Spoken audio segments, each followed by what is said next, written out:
سلام ናይ ማኪ ሚድያ ተኸታተልቲ ከመይ ኣለኹም? ኣነ ደሓንየ እግዚአብሔር ይመስገን። ንስኻትኩም እውን ኣብዚ ዘለኹምዎ ሰላም ክትኾኑ ትምኒተዩ። እሞ ናይ ማኪ ሚድያ ተኸታተልቲ ንሎሚ ሕፅር ዝበለትን ኣዝያ መሳጢትን ኣመና መምሃሪትን ዝበልክዋ ዛንታ ናባኹም ሒዘያ ቀሪበለኹ። ግና ቅድሚ ናፍቲ ዛንታ ምባለይ ነስ ቻናል ላይክ ብምግባር ጀምርዎ። ናፍቲ ዛንታ ኸብለኩም ሰናይ መክትታል።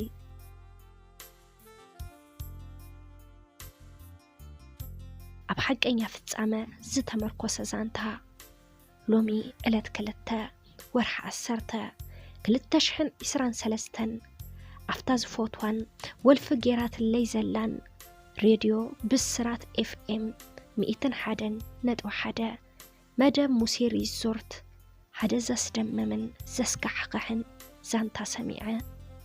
እቲ ጉዳይ ብዕድመ ኣዝዮም ናይ ዝበላለጹ ክልተ ሰብ ሓዳር ዛንታዩ።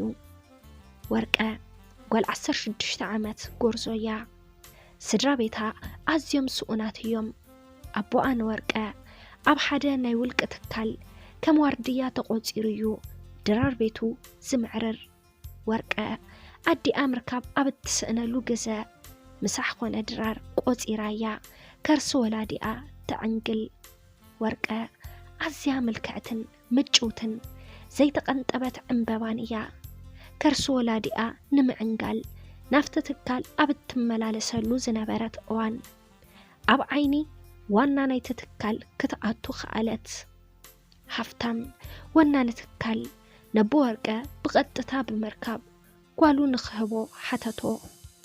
ኣብ መንጎኦም ናይ 30 ዓመት ፍልል እዩ ዘሎ። ወርቀ ጓል 16 ዓመት ጎርዞን ትትከውን። በዓል ጸጋ ወናኒ ትካል ወዲ 46 ዓመት እዩ። ንድኽነት ደሓንኩኒ ንምዋል ዕድል ዝረኸበት ስድራ ወርቀ ንሕቶ ሃፍታም ወናኒ ትካል ዓይና ኸይሓሴት መርሓባ በለቶ። ኣነ ዝበለ ውራይ ተደጊሱ ወርቀ ንብረት ወዲ 48 ዓመት ሰብ ኣይኮነት። ስድራ ቤት ወርቀ ኣብ ሓመድ ድበ ድኽነት ወዓሉ። ኣብ ጉዕዞ ሓዳሮም ድማ ብሰለስተ ቆልዑ ተባረኹ። ወርቀ ድሒራ ኣብ ዝሃበቶ ሓበሬታ በዓል ቤታ ኣብ ጾታ ፍቕሪ ከምቲ ትደልዮ ከም ዘይነበረ ኣይሓበአትን። ጽጋብ ተምጽእ ለእኪት ከም ዝበሃል ካብ ድኽነት ናብ ሃብታም በዓልቲ ሓዳር ዝተሰጋገረት ወርቀ ኣብ ልዕሊ ሰብኣያ ትዝሙ ከም ዝነበረት ክትከዋወሎ ልዕሊ ሰብኣያ ትዝሙ ከም ዝነበረት ክትከዋወሎ ይከኣለትን። ሰብኣያ ድሕሪ 16 ዓመት ብሂወት ካብ ዝዓለም ተፈለየ። ወርቀ ንሰለስተ ደቃ ናብ ወፃኢ ሰዲዳ ትምህርተን ከም ዝከታተላ ገበረተን። ንሳውን ናብ ዝተፈላለያ ሃገራት ብምኻድ ምስ ዝተፈላለዩ ኣጓብዝ ምዕንዳር ስርሒላ ተተሓዘቶ። ወርቀ ኣብዚ ሕዚ ሰዓት ነዚ ክትገብር ዘግድዳ ዘሎ ብቁልዕነታ ክትሪኦ ዝግባእ ነገር ስለ ዘይርአት እዩ። ማለት እውን ኣብ 16 ዓመታ ንሓፍቲ ክትብል ዝኣተወቶ ሓዳር ከቕስና ስለ ዘይከዓለ ወርቀ ኣብዚ ሕዚ ሰዓት ዝሙት እናፈጸመት ጸኒሓ። ሰብኣያ ምስ ሞተ ድማ ከም ልባ ክትዕንድር ከኣለት። በዚ ምኽንያት ድማ ወርቀ በዓልቲ ሓዳር ኣደ 3 ቆልዑት ዘይኮነት ትመስልስ ምስ ሓደ መንእሰይ ምስ ዝረኸበቶም እትዕንድር ሓንቲ ንእስቲ ቆልዓ መሰለት። ንሳውን ኣብ ዝተፈላለየ ሃገራት ብምኻድ ምስ ዝተፈላለዩ ኣጉባዝ ምዕንዳር ስርሒላ ተተሓዘቶ። ምናባቱ ድኽነት ጭሩሓ ኣኾነ። ኣብ ከምዚ ኩነታት እናሃለወት ምስ ሓደ ብዕድመ ኣዝዩ ዝንእሳ መንእሰይ ፍቕሪ ጀመረት። ሙሉእ ልባ ሂባ ዓበደትሉ። ብዘይካኻ ክነብር ኣይክእልን ንመጀመርታ ግዘየ ፍቕሪ ክርኢ እንዳበለት እውን ነተወዲ ካብ ልባ ፍቀረቶ ትኾነሉ ሰኣነት። መርኣያ ክቱር ፍቕራ እውን ብስሙ መኪናን ገዛን ጀባ እበለቶ።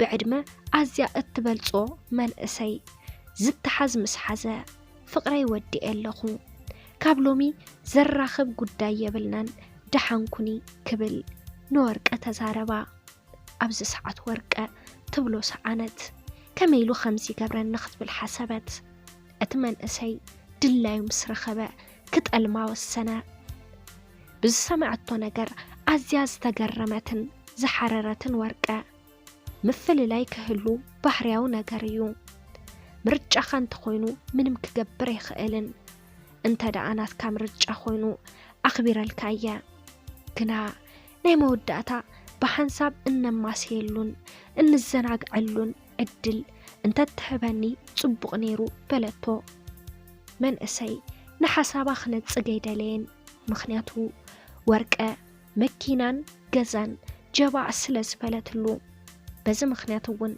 زجبرتلو نجر سلس عبيو حنتليتي مس أنت حدرة منمت أجم كم زي فتر أمينو نتزجبرتلو نجر كحسا أنت خنا بمعلون مس أخ حدر مس أجيزيو كحلف تسمع معه مشكيناي من أسهي نحسابا بتسقاب مقبل بحنساب زماسيلو أقات عم فترة تبليعو تساتيو فقر نخسرحو نمدك أسخفلي بحدقاتهم جرجر عبد فقري مستتعوتو ويومن أسي ترح نفسون كالو ورقا حقاوي نزخونتن بسما نزمزقبت تانشنقوط بموزع شمون تتعايد بمتقواس نتمن أسي ناب عد خلاتنا السنابتتو بفتصم نزنقر فتصم يحسبون انت ورقا جنا هفتين طريتين وسيدو أبز عالم أي نبرم بمعل بتأيت شمون تجزب بمتقواس نتمن أسي ناب عد خلاتنا السنابتتو بزفت سمتو جبن دما ما أسرت 10 عمت تبين الله عبيت ما أسرتين كلا نساون بحمام أسر بعل حدارا أتمن أسين سعبت كاب سرام كنئي يسورنا فتاري